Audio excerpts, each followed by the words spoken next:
जय Hind and good evening दोस्तों। हम जो बेसिक्स ऑफ इकोनॉमी की सीरीज चला रहे हैं, आज इस सीरीज के नेक्स्ट लेक्चर में हम फाइनेंशियल सिस्टम के बारे में, वित्तीय व्यवस्था को समझने की कोशिश करेंगे। वित्तीय व्यवस्था, फाइनेंशियल सिस्टम, इसमें सबसे पहले समझेंगे कि वित्त किसे कहते हैं, फाइनेंस किसे कहते हैं।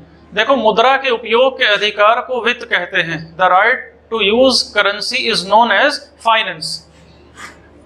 अब ये समझेंगे कि वित्तीय बाजार किसे कहते हैं, फाइनेंशियल मार्केट किसे कहते हैं।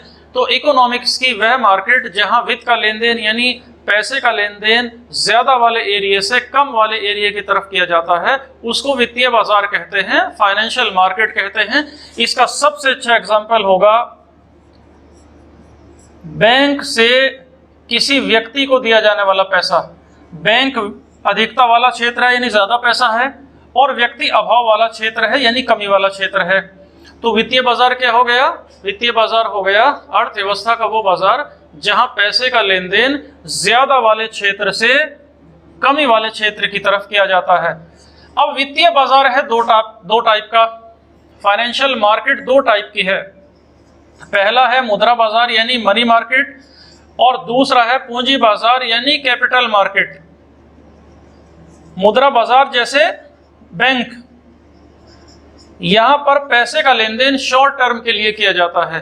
तो मुद्रा बाजार में पैसे का लेन देन अल्पकालीन अवधि की तरलता की जरूरत को पूरा करने के लिए किया जाता है। और पूंजी बाजार क्या है? कैपिटल मार्केट, जहां पैसे का लेन देन यानी वित्त का लेन देन लॉन्ग टर्म के लिए किया जाए, जैसे शेयर मार्केट।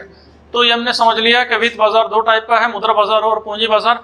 अब ये समझेंगे कि इंडियन मनी मार्केट क्या है। देखो, इंडियन मनी मार्केट दो टाइप का है, संगठित और असंगठित, ऑर्गेनाइज्ड और अनऑर्गेनाइज्ड। ऑर्गेनाइज्ड जहां पर कुछ निश्चित नियमों के अनुसार पैसे का लेन देन हो, जैसे भारत का बैंकिंग सिस्टम। और असंगठित अनऑर्गेनाइज्ड मुद्रा बाजार क्या है?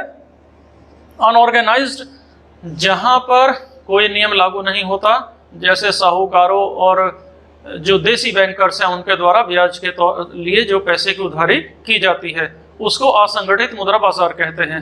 तो बस बेसिक्स ऑफ इकोनॉमी के कॉन्सेप्ट में आज इतना ही करेंगे। Thanks for this session. Thank you.